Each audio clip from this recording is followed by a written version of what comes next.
Hi, how you doing? Yes, you are just in time. Oh, we got 7 people on here already. All right, let's go. It's time to study for your Unit 3 test. Hi, Rami. Are you guys excited? You got this. It's going to be awesome. I had quite a few students in the Learning Commons this afternoon working on their study guide. That's awesome. Hello, Isabella, Ryan, Luz. How's it going? Good to see you guys. We're going to get started, so make sure you have your study guide so you can follow along. I also posted the link in the first comment just in case you need it. Hello, hello, hello. How do we edit the document? So to edit the document, you just make your own copy. So go up to File and make a copy in your Drive, and that's how you're going to edit it. If you have it printed out, that's fine too. Either way is fine. All right, so let's get started with our AP Live Unit 3 review. Okay, so this is all about land-based empires, right? We have the gunpowder empires. Who remembers the 3 gunpowder empires? Hey, Peter, how's it going? All right, I'm going to give you just a second. All right, just a second to tell me the 3 gunpowder empires. Very good. We got Ottoman, and we have Mughal, and we have Safavid. Awesome. So those are our 3 gunpowder empires. That is number 1 on your study guide. And it says, number 2, how did such warfare affect relations between Eurasia states during the 1450s to 1750s? So during that time frame, there was a lot of attacking and conquering between these Eurasian empires as they were building their empires. So just know there was a lot of conflict between the two, okay? So the LEQ is going to be a separate grade, Dominique. I think we said today, I'll have to double check, but I think the multiple choice is going to be 1/2 of a major, and the LEQ will be another half of the major. That way, if you do really well on the LEQ and you don't on the multiple choice, you can retake. You don't have to retake both of them. Okay. All right, so let's look at number 3. Compare and contrast how rulers consolidated and legitimized their power. All right, now this is a lot of big words. First of all, compare and contrast. What do we mean by compare and contrast? Who's got that? Somebody tell me what we mean by that, because that's an important part of that question. Yes, very good, Rami. Similarities and differences. So that is important. You need to make sure that you remember that part. Underline that on your paper or highlight it if you're doing this digitally. And then we have word consolidated and legitimized their power. Basically, that is how rulers portray to their population who is in charge. Okay, that would be like consolidating their power, who's in charge and how they're going to build their empire. And legitimizing is showing how powerful they are. Okay, so that's the gist of that one. Basically just who's in charge and how powerful they are. So we need to find similarities and differences between how empires do that. Let's say that you're going to write an LEQ about this. You need to be able to say similarities and differences between consolidation and legitimizing power. You have to make sure that you at least talk about consolidation once and legitimize once. Whether it's a similarity or difference, doesn't matter. But you have to make sure that both of those are in there. Okay, so let's start talking about this for a little bit. So we have empires expanding. As they're expanding, there's a lot of ethnic diversity going on, right? A lot of religious diversity, cultural diversity, ethnic diversity, all this diversity that the emperors have to try to bring together in some way. So empires throughout the world are going to try to centralize the government and make more efficient tax systems. And this is going to place hardship on the peasants, sometimes prompting rebellions. All right, remember we talked about how centralized governments are all in one place and it's all the power centralized. Decentralized would be like several governments all over. All right. So some of the empires that are around during this time, we have the Qing. So put this down so that you remember who they are. The Qing dynasty is actually run by the Manchu, and the Manchu are foreigners. So they really have a hard time consolidating and legitimizing their power because they're not even Chinese. Okay, then we have the Mughal Empire. We're going to be talking about them. We have Ottoman. We have Russia. And I think there was one more that we can talk about. Oh, yeah. And the song, hey. This one would be in Africa. We also have several European kingdoms, all run by kings.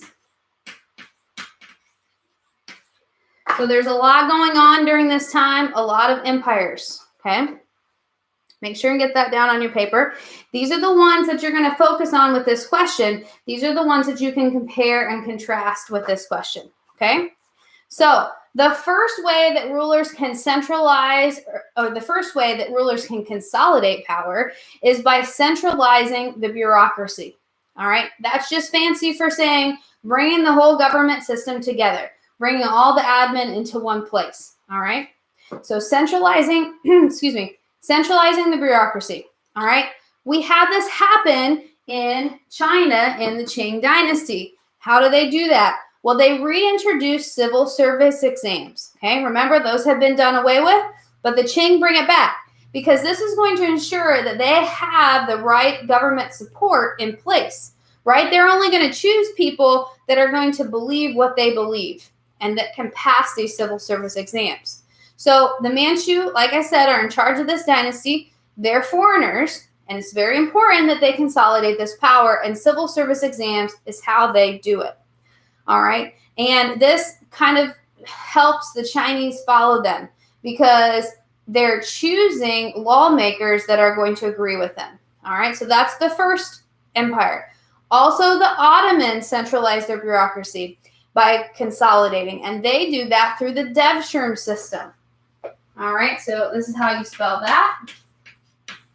We talked about that a couple other times in my video, so you should remember what that is. But basically, it's the enslavement of Christian boys where they educate them. And how do you think they're going to educate them? Well, they're converting them to Muslim, and they're going to educate them in the ways of the government that they want, right? They're going to educate them to be loyal to the Sultan. So it's a good way to build up an army that's going to be loyal to the government you already have, all right? Let's see. And then they will eventually, some of them, that is, will rise in powerful ranks of government. Also, some of them will become janissaries, which is the military. And so that is a super good way to centralize their bureaucracy. And the last one, we have the Songhai in Africa, or the Songhai, and they control trade routes. They form alliances with the people that are around them, and they expand their military. Those are three ways that they centralize their bureaucracy. They also have rituals that they do to kind of show their power. So they would like have public rituals in front of the kingdom, so to speak, in order to show their power and to consolidate it. Okay. So do you see any similarities or differences here? Well, you could talk about the difference between China and how they use civil service exams, whereas the Ottoman used the Devshirme and the military. That's definitely different, right? So that could be one difference between how they consolidate their power. One other group I forgot to mention, we have the Aztecs. And they're over in the Americas, all right? The Aztecs are different in this consolidated central government because they don't have a technically centralized government, all right? So they basically consolidate their power through a tribute system. And that is all the conquered people have to pay certain taxes to the Aztecs. They basically rule without directly being present. Okay, so they're not like right there ruling. They're ruling through this tribute system. So you could also use that as a difference. So your topic sentence could be one way that rulers, or one difference in the way that rulers consolidate power is the way that the Qing, the Ottoman, and the Aztec empires do it. Then you could explain how each one of them do it and make sure you're comparing within that paragraph. Okay? Any questions about that before we move on? Went over a lot of information there. make sure that you have that topic sentence if you're writing LEQ so that you remember what you're trying to prove. All right? Okay, let's go on to the next one. Another way that they consolidate their power is through a taxation system.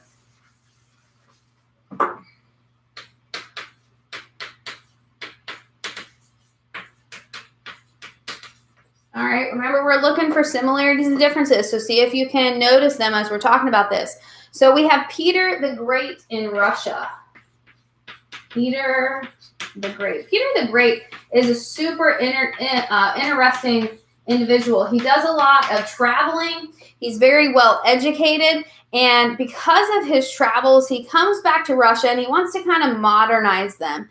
And so he's going to need to do this by collecting taxes because he needs to be able to pay for this, right? So he reorganizes the tax system, and he replaces the boyars.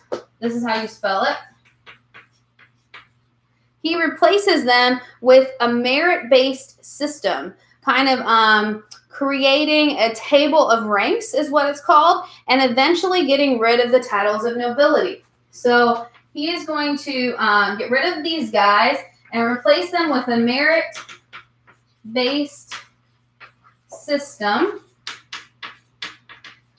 And it's called the Table of Ranks.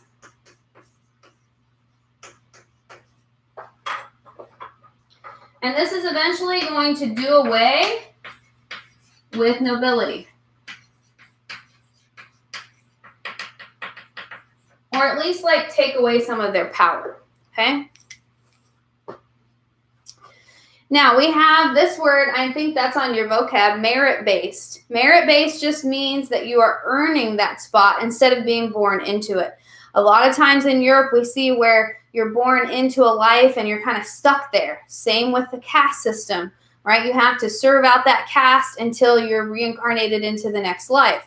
That's opposite of merit-based. Merit-based is based on the fact that you can actually perform the duties of the job. Okay, so Peter the Great uses these taxes to modernize Russia, and he's going to build St. Petersburg. It is amazing. If you ever get a chance to go, it's one of my favorite places that I've ever been. Basically, he went to Venice, and he really, really liked Venice and how they had the canals and the flowing through, and everybody was taking boats. And he kind of wanted St. Petersburg to be like that. The problem is that in Russia, for probably about, I'd say maybe 60 to 70% of the year, the river is frozen. So it kind of makes it hard to take a boat. But it is very beautiful as a result. And he built the Winter Palace and all these palaces, which goes into another point that we'll talk about, how they legitimize power through architecture. So we'll get to that one here in a little bit. All right, so that's Russia. Next, we have the tax system of the Ottomans. So put them down. And the tax system of the Ottomans, they use what was called tax farmers.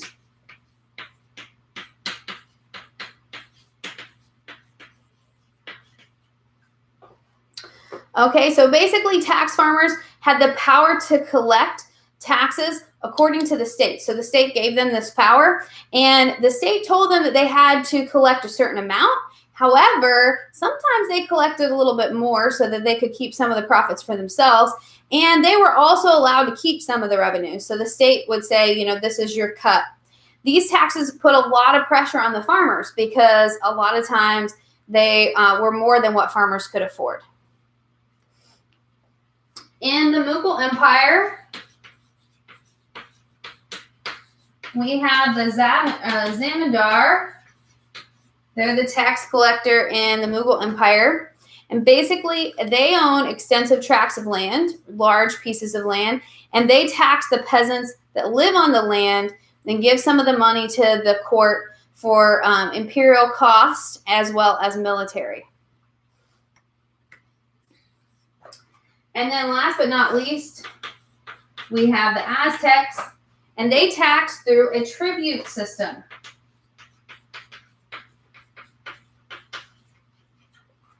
Basically, all of their conquered enemies, they send them a list of the things that they want, and it kind of depends on what region you're coming from. So if you have certain products available in your region, that's what the Aztecs would ask for. They also sometimes asked for human sacrifices. Yeah, so that would be interesting.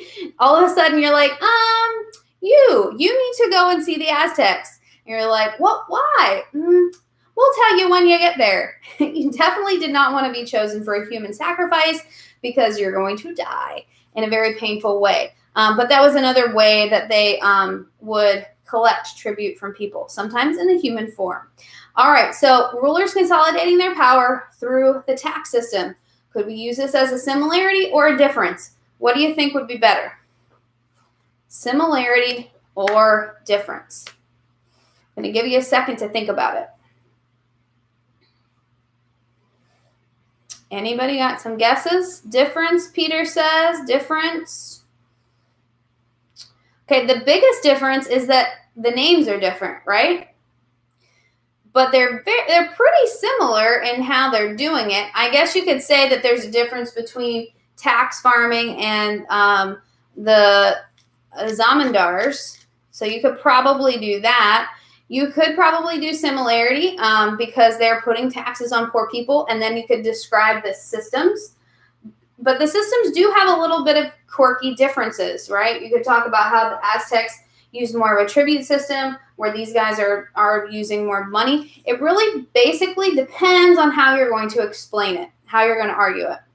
So I would say that one you could use for either one. All right, so those are ways that they consolidate their power. Now we're going to talk about ways that they legitimize their power, basically showing their power, okay? The first way is religion. Okay, religion to use to legitimize their power. We're going to talk about Western Europe. Excuse me. We're going to talk about Western Europe first. In Western Europe, they have this philosophy called the divine right of kings. And basically, that means that God sets up the king, and because God sets him up, he shouldn't be questioned. Basically, the king is the ultimate top dog. Nobody can question him. God's put him there. Why do you think that works so well at this time? Anybody got any idea why that would work so well at this time? Peter says, because people are uneducated. True. That's one thing. I'm going to give you the little hand clap. There you go. Church leaders had lots of power. Good, Ann. That's right. People depended on religion. Good. People are very religious at this time. Good. So because they were uneducated to the point that they're basically just depending on religion to guide them.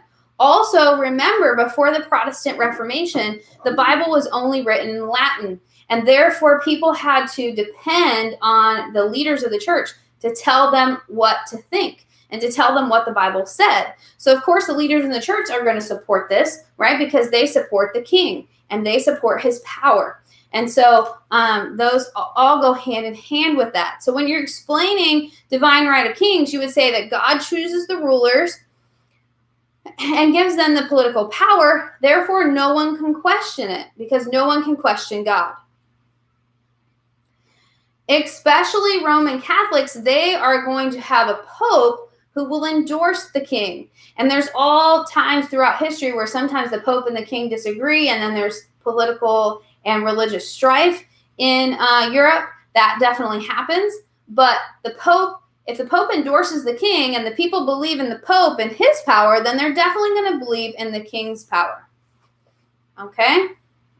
Then we have the Safavid Empire. I forgot to mention those at the very beginning. So the Safavid are Shia. They're Shia. And they come up with, well, one of their rulers comes up with this religion. I'm getting ahead of myself. Okay. So their ruler, his name is Ishmael, And he basically is going to try to unite the empire using this syncretic belief, and it's a blend of Shiism and traditional Persian beliefs. So he blends it with Persian beliefs and basically uses this new religion to form a safe haven for the people. So let's see. This religion system is going to support the leader and therefore legitimize his power. Okay? And then we have the Ottoman rulers or Islamic rulers in the Ottoman Empire. They take the, it's a mix between Shia Islam or Shiism and Persian beliefs.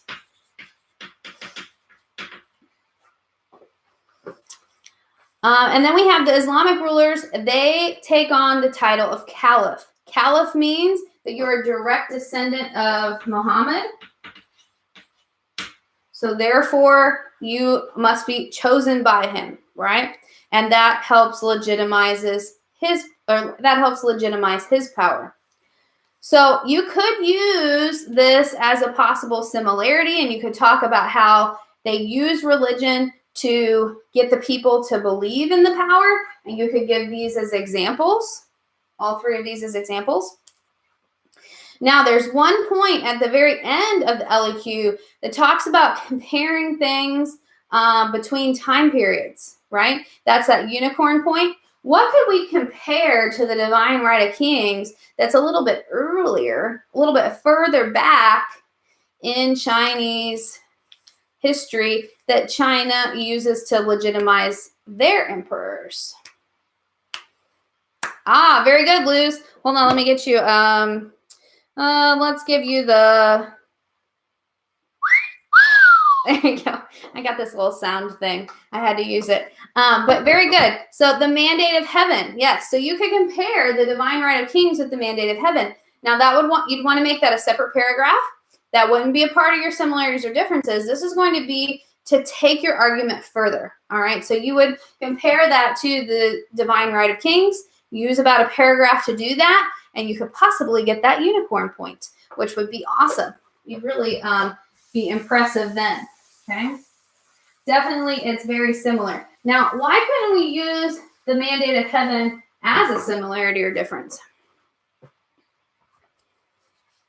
Anybody know? Think about the time frame of this question. What's the time frame? We have 1450 to 1750, right? And they use the mandate of heaven a lot further back. Okay. Okay, so then we have rulers used art to legitimize their power. All right, so put this down as a topic. Rulers are going to use art to legitimize their power. In the Ottoman Empire, they have what's called miniature paintings. Miniature paintings.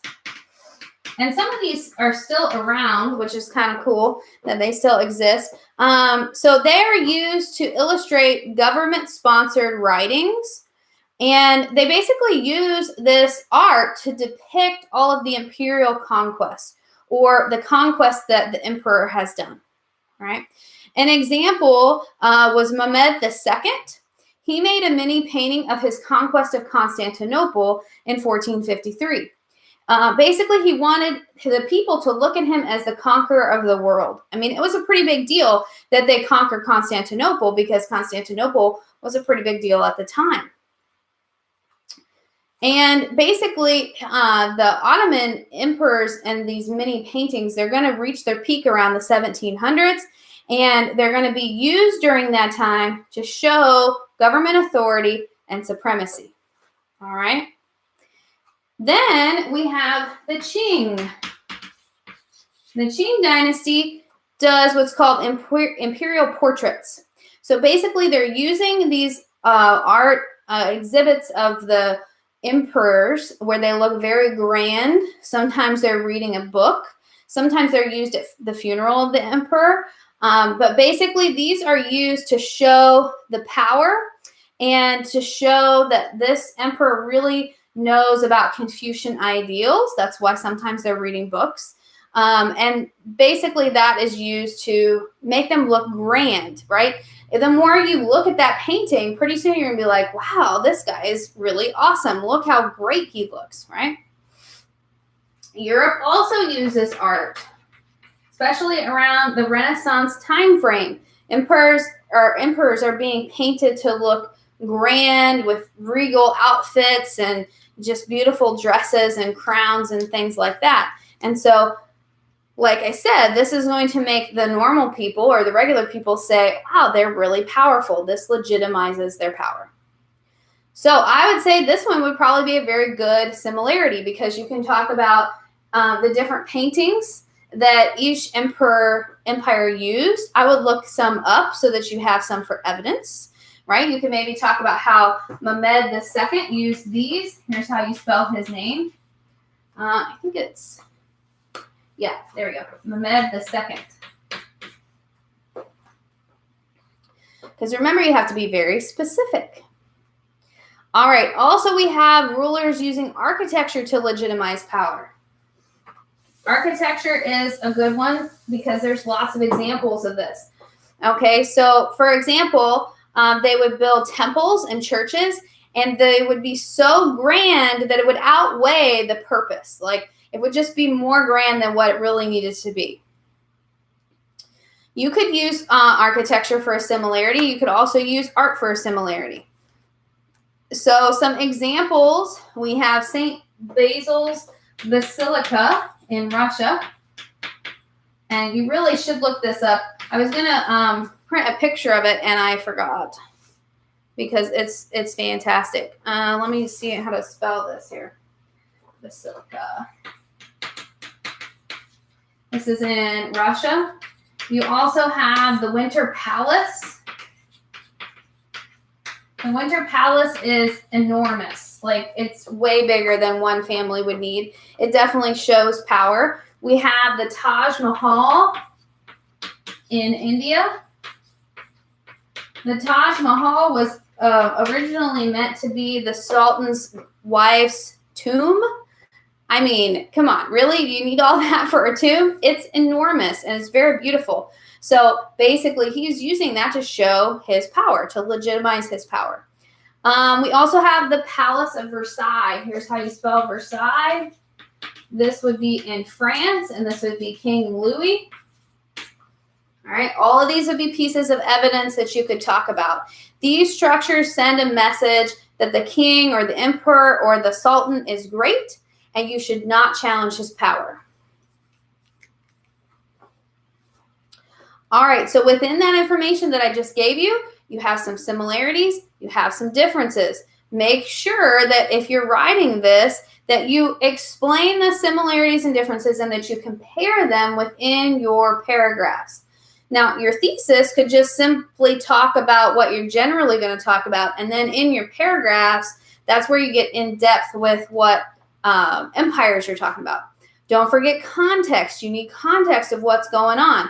Context can be before, during, or after. I would suggest doing a little bit before. You could maybe talk about how the Mongols set the example for a centralized government. Whatever you talk about, make sure it ties in with your topic. Okay? The Winter Palace is in Russia. It's awesome.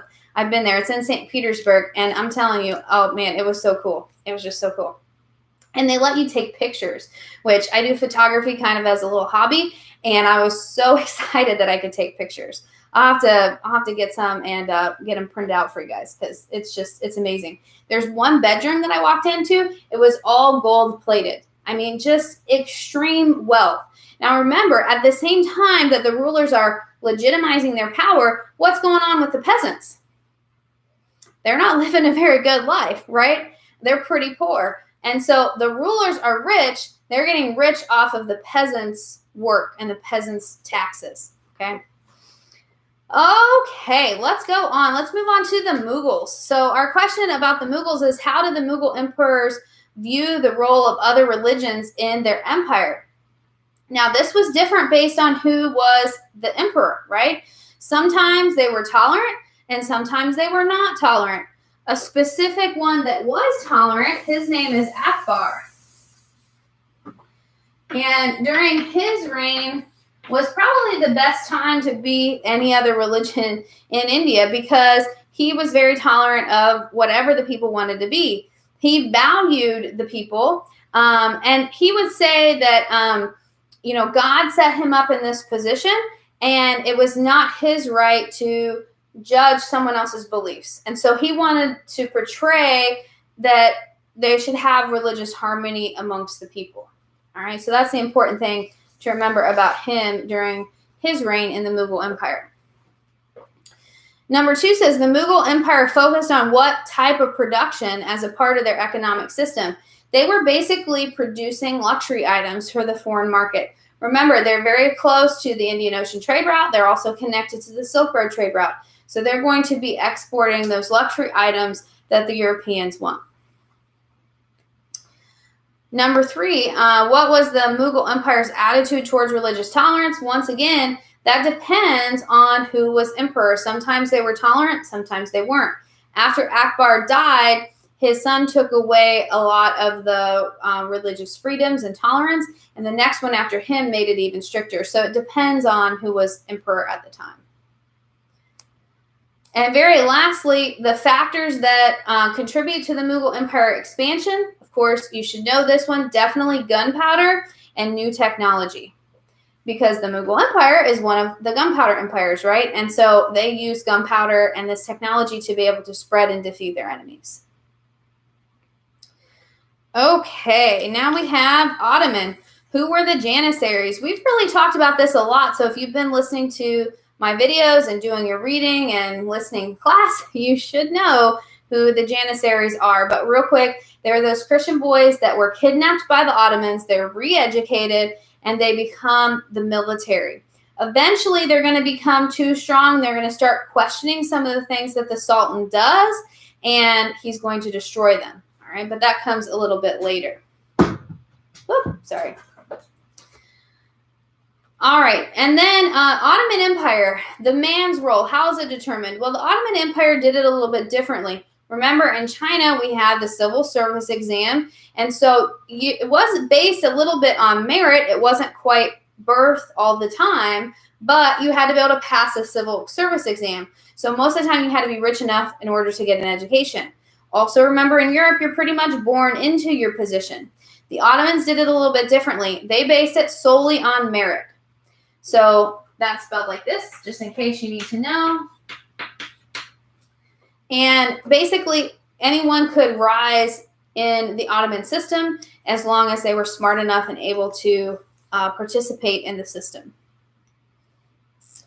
All right, and then we talk about how China's tribute system is comparable to Ottoman's method of recruiting the soldiers and the bureaucrats. So the tribute system, remember, that was a system of taxation on conquered peoples. And the Ottomans used the Devshirme system in order to recruit soldiers. And that was kind of like a head tax on Christians. And so both were a way of collecting a tax or a form of service from the people who were considered lower class. Both of them were basically a tax on the lower class or a tax of service on the lower class. Let's see. Why did the Ottomans use this form of recruitment? Well, we know it was because they wanted to expand and they needed a bigger military in order to do so. And then Ottoman Empire using art. So we talked about how the mini paintings, and they're going to show in those mini paintings how the military achieves and legitimizes their power. So basically, like military conquests will be seen in that art.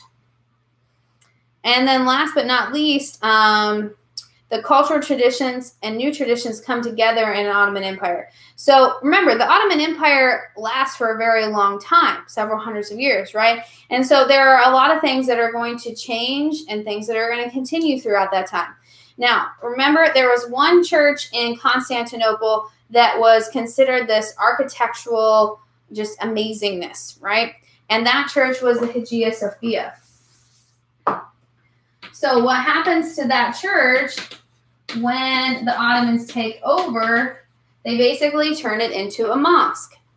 This would be one way that old and new kind of come together. They're making it into something new for their traditions. Another thing that you can talk about here on this question, the Young Turks. The Young Turks are going to be all about modernizing the Ottoman Empire and bringing everyone together. Remember, the Ottoman Empire was very ethnically diverse. There was a lot of different ethnicities. This is going to eventually lead to its downfall because of nationalism, and people are going to want to start creating their own nations, right? Where all the Greeks and the people that speak Greek will be together, and all the Serbs will be together in their own nation. But the Young Turks, what they wanted is they wanted all of the empire to just become Turkish. That's not going to work out so well because there's a lot of ethnic groups that are like, no, we don't want to give up our culture. But the Young Turks expected them to, and they wanted them to just kind of unite under all this Turkish culture and Turkish tradition. All right. Let's go on to the Islamic schism. Does anybody have any questions before we move on? Any real quick questions? All right, we're rolling right along, guys. Islamic schism. So basically what causes that? They couldn't decide who was going to rule after Muhammad's death. That's the basics. And we have two sides. We have the Shia and we have the Shiites. Those are going to be our two sides after the schism. So in the Ottoman and the Mughal, they would be Shiites. So put down Ottoman and Mughal. And then the Safavid, they are going to be Shia. This is going to cause some tension between these empires. Sometimes they would fight over the religion, sometimes they would fight over land and trade routes and control of those trade routes, but religion was always a root of that problem. So number 4 says, how does this split still affect the world today? It's because this tension is still present in Iran and Iraq between the Shia and the Shiites. And even, so Shia, Shiites, either one is the same. Actually, yeah, I think it has two I's. I think you're right. Sorry. Put that in there. And sometimes I've seen it with like a little apostrophe too. So just know that those are the differences, or the different after the split. And what do you mean, what about the Sunni? Did I spell that wrong too? Oh, I see. That's my mistakes. I'm sorry. These guys are the Sunnis. I'm so sorry. It's been a really, really long day. Thank you for catching that. So, actually, I still have it wrong. Wait. No, that's right. Ottoman and Mughal are Sunni, and Safavid is Shia. So sorry. See, I'm just testing y'all to see if you're keeping me honest here and keeping me on the right track. So, just to recap that, so sorry. Shia, Safavid, Sunni are Ottoman and Mughal. So thank you, Ethan, for catching that here. I'm going to give you a little reward. Very good. Appreciate it. Okay. So on to the Protestant Reformation. So this one, it says what causes it. Basically, Martin Luther disagrees with some of the things that the Catholic Church was doing, some of the practices, okay? Not Martin Luther King Jr., don't get them confused. Two different people, completely different time frames, right? Martin Luther is the Protestant Reformation. He says, hey, Catholic Church, you're not doing some of these things right. As a matter of fact, he wrote what's called the 99 Thesis, and he put 99 things in there, 99 complaints. One of his complaints was the practice of indulgences. Indulgences is basically paying your way out of sin. So you could go and sin, and then you would pay your way out of it. Oh, you're right, Melanie, 95. See, you're keeping me real here. You're keeping me real. I was just thinking of the 99 Problems song, I think. I get confused. Anyway, oh my goodness. It's been a super long day. I don't know about what you guys, but I am tired. And it's only Tuesday? I mean, come on. Anyway, at least we're going to get this test out of the way. And Friday's a half day for you guys, so that'll be good. Okay, so back to indulgences. This is basically paying for your way out of sin, okay? Paying for your sin to be forgiven. Now, Martin Luther believed that your sins could only be forgiven through faith and not good works. So the church didn't need to intervene on a person's behalf. You're basically being saved through your faith in Jesus. So he thought that indulgences were not necessary, and that it was actually evil for the church to continue to do this. Now, why do you think the church is doing this? Money, right? They're making lots of money off of this. People sin a lot, so they're going to pay to get out of that sin. The other thing that he did not like is that the Bible at the time is only written in Latin. He wanted it to be written in a normal language that people could understand. That's called vernacular. So I believe you have that word on your vocab. Vernacular just means being written in a common language of the people so that they could read it for themselves. Now, why do the powers that be not want it to be written in the vernacular? Well, this goes back to legitimizing power. If the people cannot read the Bible for themselves, then they have to trust whoever is telling them that it's true. And if it's in the vernacular, if it's in their common language, then they are able to read it themselves and make their own decisions. He also did not agree with religious art being used in the church. He felt that they were used as icons or something to replace God, like an idol. And he also said this is against the Bible. So these are just some of his complaints. Your next question is, well, who was involved and how are they involved? We know Martin Luther led it. There are others before him. However, the others that were before him were not successful. They were killed and martyred for their beliefs. Why were they not successful? Very simple. Martin Luther had the printing press. It's called the Gutenberg printing press, to be exact. And basically, this enables him to spread his ideas faster and to educate the masses. There were some people, of course, that couldn't read at the time, but the news still spread faster. Before the printing press, they couldn't really get the word out there, and so the Catholic Church had plenty of time to stop that person before they got the masses involved. Martin Luther, luckily, was able to use the printing press to his advantage. Then it says, how did the Protestant Reformation change and affect European civilization? Well, it definitely challenges the power of the Catholic Church. And people become more literate. They're trying to learn to read and they're trying to educate themselves, especially when the Bible is put in vernacular, because that gives them a reason to learn that. And then there's going to be a lot of tension between Protestants and Catholics. Some kings and queens support Protestants, some support Catholic, and they go to wars over this. Okay, so it becomes a big deal. Overall, how does it fit into the society of Eurasia, and how does this affect society? Basically, people start to question the traditional ideas of the divine right of kings and all these other traditions that they followed for so long. This questioning is going to lead to the Enlightenment and the scientific revolution. Okay, Enlightenment, we haven't talked about much, but you should have read about it.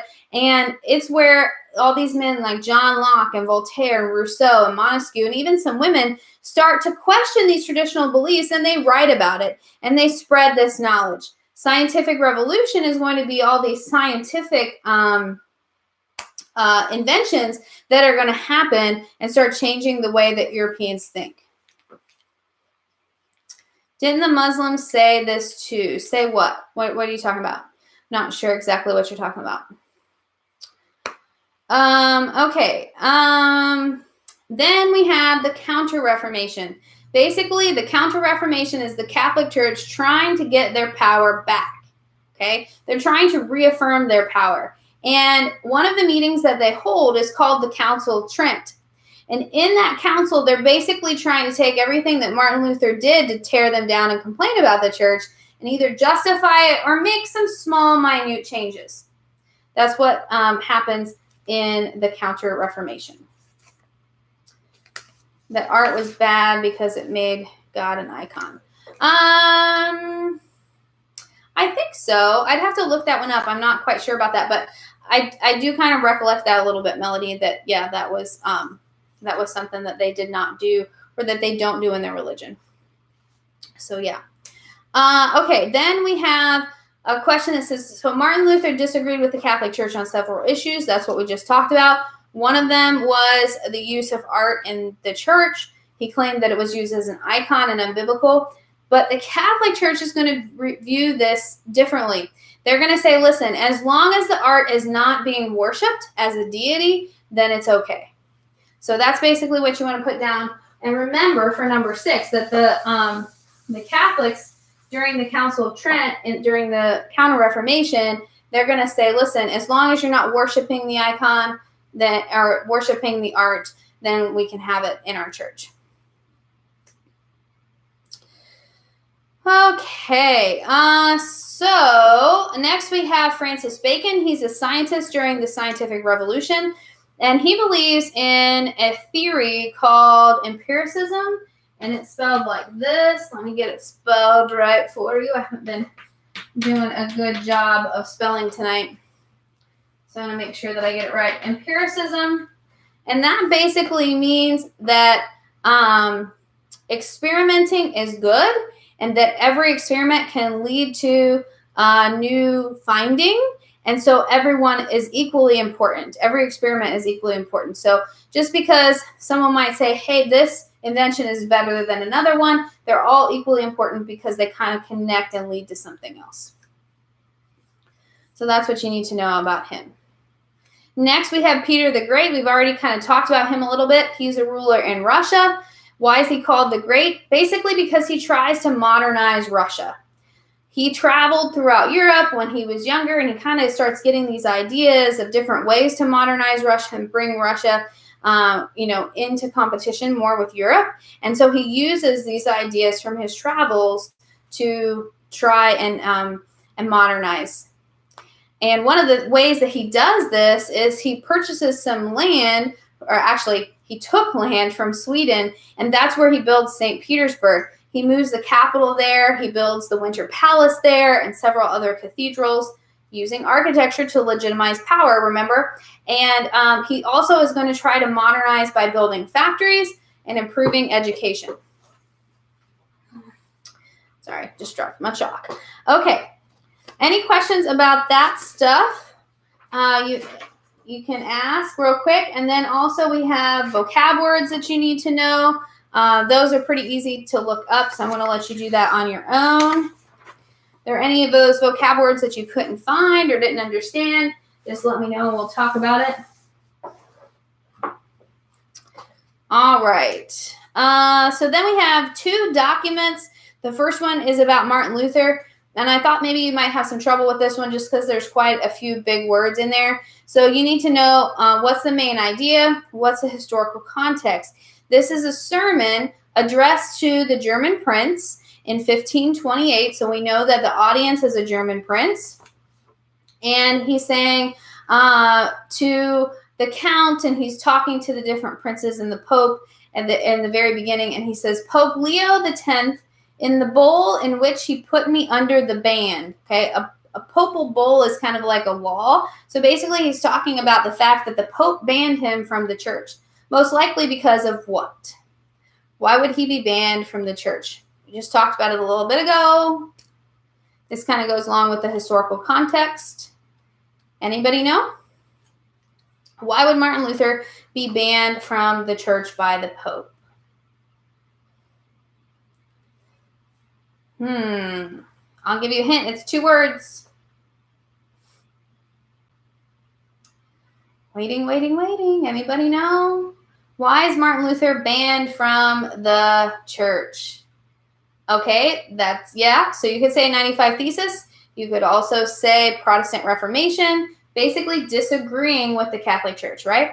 So he's saying he was put under ban. He was condemned my statement that to fight against the Turk is the same thing as resisting God, who visits our sin upon us with this rod. I still confess freely that this statement is mine. So basically, he was not wanting the Pope to fight and go to war because he is saying this is the same thing as protest or resisting God. Okay. Then it says the popes and the bishops called for war against the Turks in the name of Christ. Yet, because Christ taught that Christians shall not resist evil with violence or take revenge, it is against his name. So basically, he's saying, listen, this war that the Pope called is not Christ-like. It's not of God. Because Christians are not supposed to seek revenge. Then in the next paragraph, how in many wars against the Turks have the bishops and clergy prevented Christians from enduring heavy losses. Indeed, the king of Hungary and his bishops were beaten by the Turks at Varna. Varna is a reference of one of the failed Christian crusades. You see that down by the source. And so he says, more recently, a German army would perhaps have fought with more success if it had not contained priests. If I were an emperor, a king, or a prince in a campaign against the Turks, I would encourage my bishops and priests to stay at home and mind the duties of their office, praying, fasting, saying mass, preaching, and caring for the poor, as not only Holy Scripture, but their own canon law teaches and requires. So basically he's saying, why are these priests going to war? That's not their job. Their job is to stay home and take care of the people. All right, any questions about the main idea of that one? First of all, what would you say the main idea was? I'm going to get a drink of water while you guys think about that. What's the main idea of this document? Maybe somebody that we haven't heard from yet. I'll give you a hand clap from the sound machine. Maybe I'll give you, let's see. There's a light bulb. Wonder what that sounds like. We'll listen to what the light bulb sounds like. What's the main idea? Okay, Rami says, let's see if he gets the light bulb. Rami says, the main idea of the second paragraph is that the ruler of the land has complete control over other workers, and it has shown that owners were very brutal to them. Injured workers have complained. Are we talking about the same document? Are you talking about the one about Martin Luther? Or are you talking, I think you're talking about the second document. So we're going to save that for the next document. We're still talking about Martin Luther. Hey, I just saw Jason Springer. He's a friend of mine. Extra credit for sure, Pastor Springer. Absolutely. That's funny. Okay, so back to what we got going here. Martin Luther, what's the main idea in that document? What's he trying to get across to the German prince as he addresses them? Still waiting, still waiting. Rami, we'll save that one for the next one.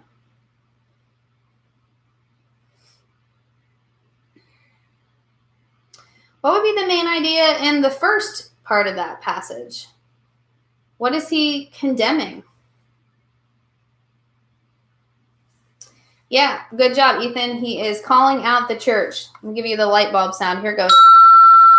That's pretty cool. Luz, the main idea is that the Crusades are bad and religion should not be involved. Good. So, yeah, that's really good. That they should not fight.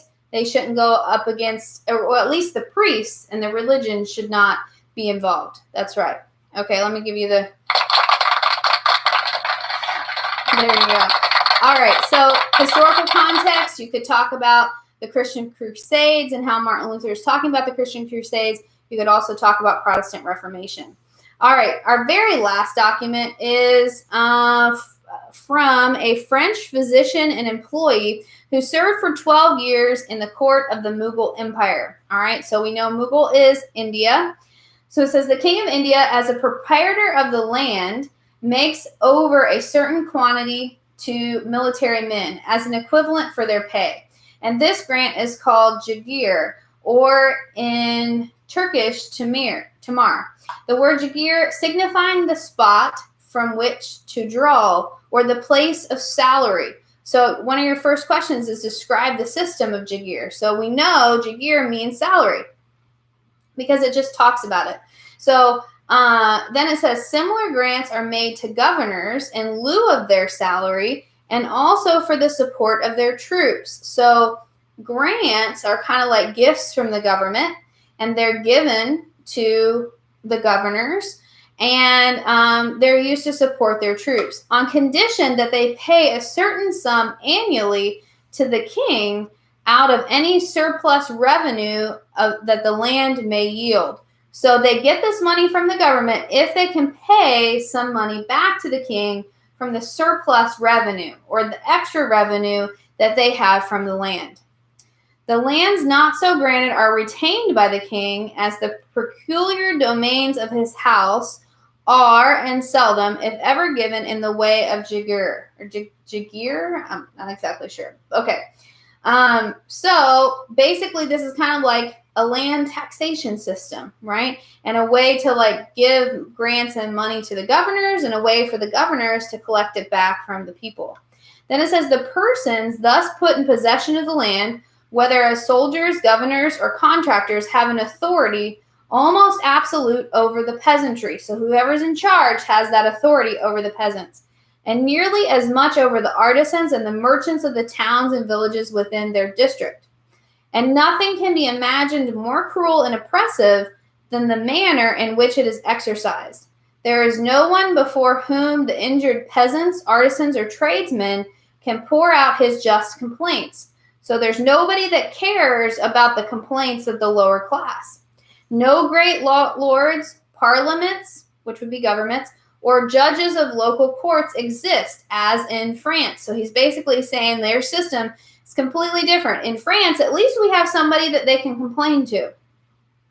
And then it says they don't have these in order to restrain the wickedness of the oppressors.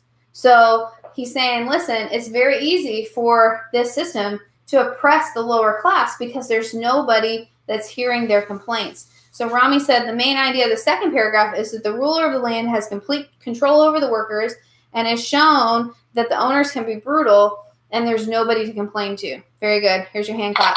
Oh, very good, Rami. So that's good. So the system of jagir is basically like this land system that the government puts governors or soldiers or contractors in control and possession of the land, and they're in complete control of the peasantry. It's somewhat like feudalism a little bit in Europe, how the serfs were tied to the land. It's similar to that in the Mughal Empire. All right, any last minute questions before we sign off here? Now, what I want you to do tonight, before you go to sleep, I want you to reread some of this stuff. Make some flashcards, especially out of the things that we compared and contrasted with consolidation and legitimacy of power. Make some flashcards out of that and continue looking over that tonight and tomorrow before you go into class, okay? Make flashcards out of some of the other things too, but that's the biggest one. The other parts are just going to be helpful for you to understand the document. So make sure that you understand all those answers and that you're going through there. And super proud of you guys that started working on this before the live. That's awesome. I think that's really the best way to do it because then you're trying to get the information on your own, but you can check to make sure that you got the right answers. So awesome. All right. Any last questions before I sign off here? I'm really excited for you guys to do this LEQ and some more multiple choice to practice. I know you guys are super excited about it too, right? But you can do it. Just make sure that you're thinking about all the things on the rubric that you need to put on there and really being specific. That is the key, okay?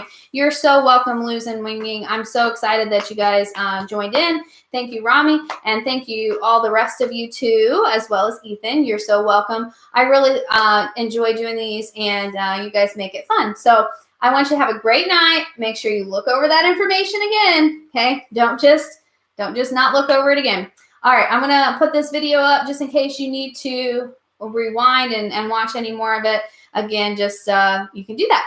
All right, Time Machine Teacher signing off. I'll see you all tomorrow. Have a great evening.